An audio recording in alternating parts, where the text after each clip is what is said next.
Hello, I'm Matt Galloway, and this is the Current Podcast.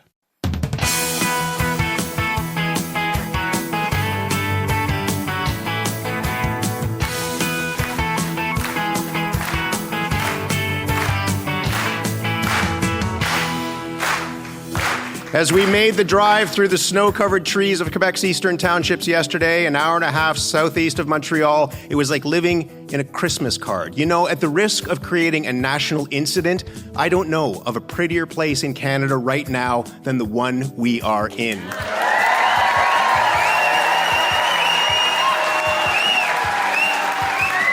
But it is where the highway ends that things get really interesting. Canada and the U.S. share the world's longest undefended border. And if you're looking for a place that captures that complex relationship, two countries joined at the hip, you would be hard-pressed to find somewhere better than here. Stanstead, Quebec sits smack dab on the line with the United States. There are families split on both sides. You cross the street, you're in another nation, and there is no place where that connection is more evident than the hall we are in now. The Haskell Free Library and Opera House is a marvel, created more than 120 years ago as a symbol of that friendship.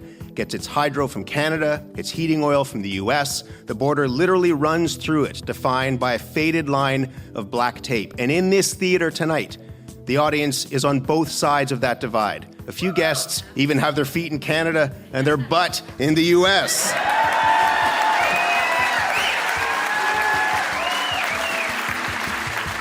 This relationship has been complicated by recent events. A Homeland Security Secretary who referred to the floor on the other side of that tape as the 51st state, and an elbows-up response from Canada.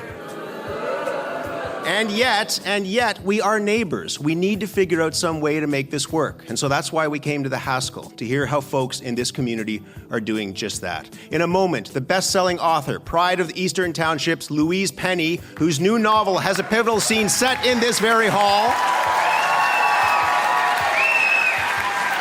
And we have got a soundtrack courtesy of the brilliant Montreal songwriter Patrick Watson. He is an artist whose music defies description. You know, if you talk to the people, give him a round of applause as well.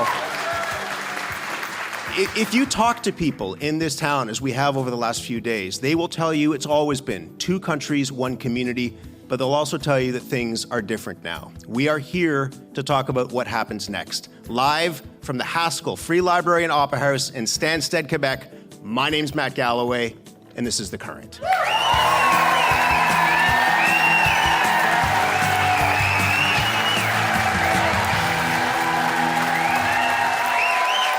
Will you listen to that, Canada? What a sound. You know, we have people from all over the country who are here. People from Quebec, obviously, Vermont as well. From Toronto, I met somebody from PEI. Gananoque. Vancouver. Cape Breton. You know, our first guest may have something to do with that. There aren't many authors so beloved they inspire their own bus tours. Louise Penny is one of them. Her novels, featuring Chief Inspector Armand Gamache, paint a picture of the Eastern Townships that is so vivid and so welcoming you want to move right in. Those books have made her famous here in Canada and in the U.S. and around the world. And as time has gone by, Louise's novels have taken a bit of a darker turn. If you've read her latest, The Black Wolf, you would be forgiven for wondering if she has psychic powers. I am under the threat by some fans of hers of great punishment if I deliver spoilers, so we won't do any of that. But I will tell you that this book was written well before Donald Trump was reelected, but imagines a plot to turn Canada into the 51st state. And as I say, part of that novel is set right here in this very theater. We are so pleased to have her with us. Please welcome, if you would, national treasure, Louise Penny.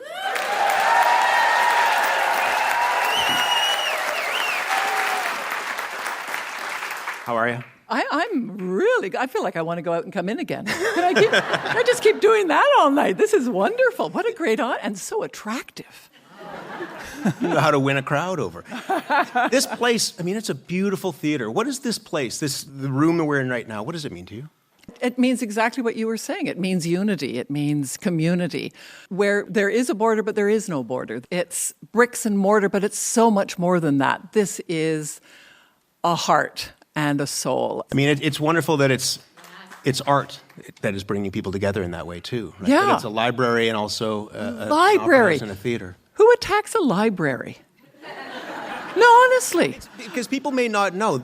It used to be that the access, at least to this very building, was different. And now you have to change how you get in. You can't walk on the sidewalk if you're Canadian. You have to come in through a separate door. You gave $50,000 for a new door for the Canadian side that some of our Canadian guests may have come through.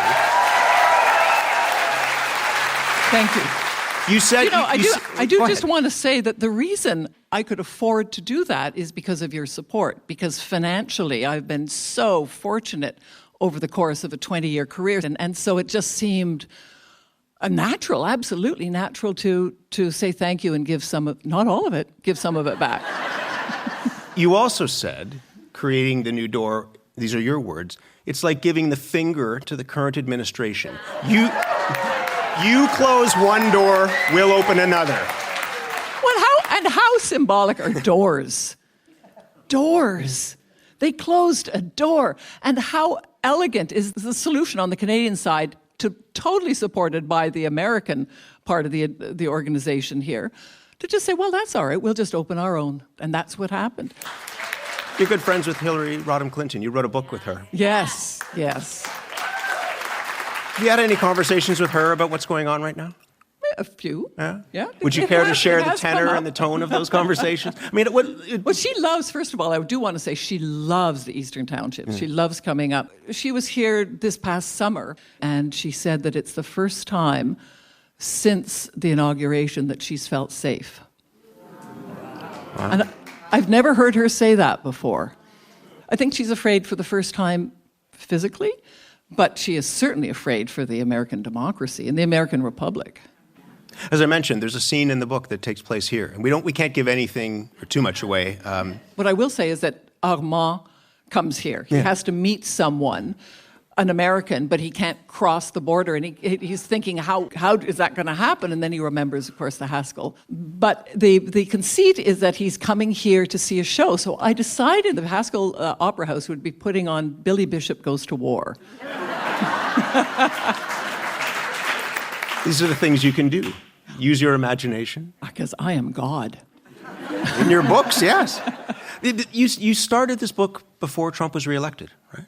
I started this book because it's two halves of a whole, starting with the gray wolf, and then the black wolf is the second half of it. So in fact, it was designed 3 years ago. And so how do you, at that point, start thinking about 51st state, long before those words have come out of the current president's mouth? You said to me that you worried that you'd gone too far. Now you worry whether you didn't go far enough. Yeah, it was a bit of a shock to hear Trump talk about the 51st state.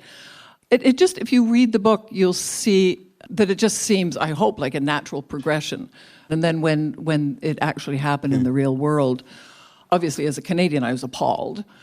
And unsure how seriously to take it. I think we're still trying to parse that.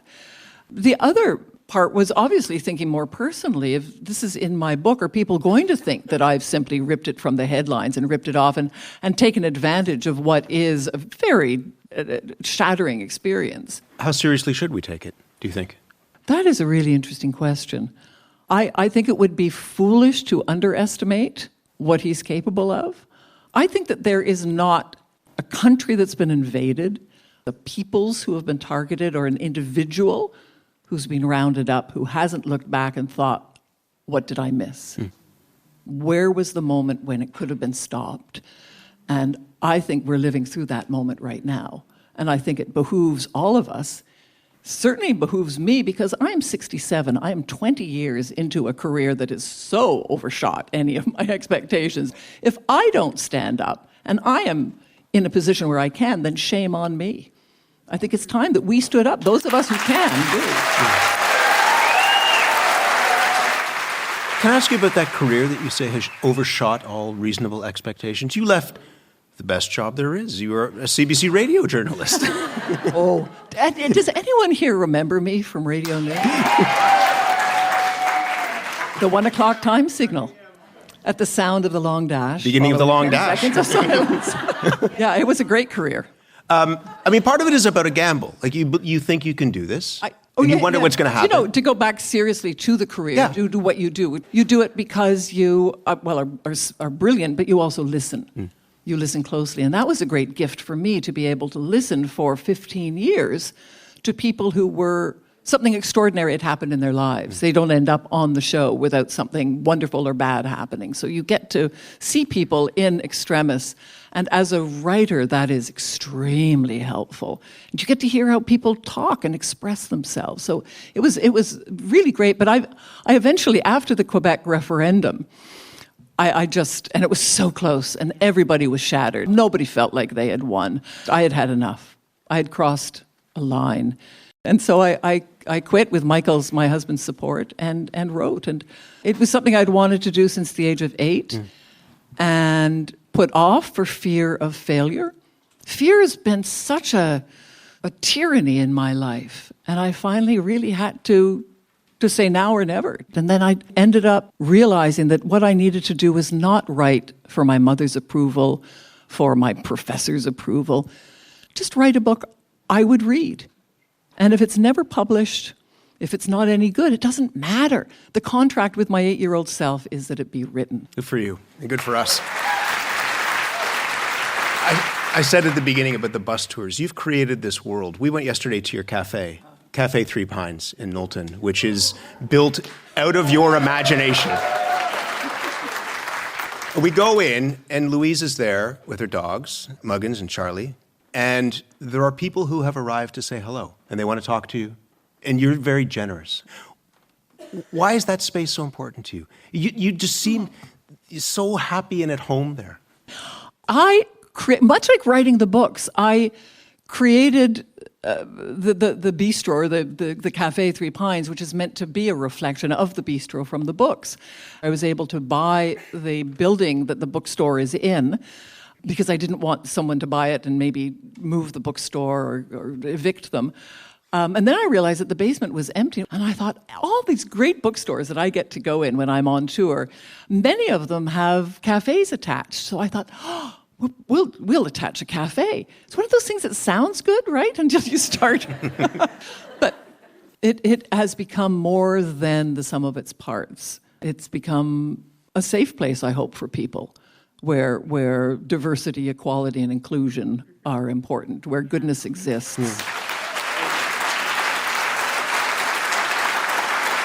Can I ask you just finally about that, about a place where decency and goodness exist?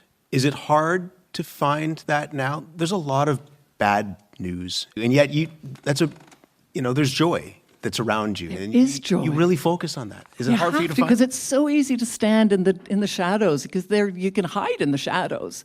What you want to do is stand in the light and look at the positive. It takes so much more courage and character to be kind than it does to be cruel and cynical. And at our core, we are all decent, and we all want to be decent, and we all want to be kind. That is Louise Penny. Her new book is called The Black Wolf. Will you stay here with us? I want to talk a little bit more. You're not getting rid of me. About the border. We have, she's going to hang around. We have some amazing music. I mentioned we have a wonderful guest who's going to perform. There's a grand piano that's right here with a bunch of equipment that's all around it as well. He was born in California. He grew up just outside of Montreal. He is known around the world for his beautiful music. I have wanted to have him perform live on a radio program that I have been hosting for a long time, and I can't quite believe that he's here to do that for us this evening. His new album is called Uh-Oh. He's just back from a tour of Europe. Please welcome, if you would, to the stage of the Haskell Opera House, Patrick Watson.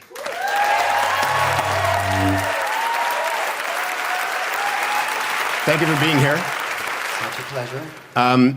Before you play something, tell us about the record, Uh-Oh. That's kind of a phrase that people use. They turn on the radio, they open the newspaper, and it's Uh-Oh. Listen, since COVID, it just seems like every morning is always Uh-Oh. And I was like, I didn't know what else to call the record. And the other thing I thought a lot about was a lot of times when you look, historically speaking, transitional periods or difficult periods, the sad clown becomes a really prominent character in the arts and theater. So as I was writing the lyrics of the record, I kind of wanted to take the idea of being the sad clown, like the Charlie Chaplin in the 20,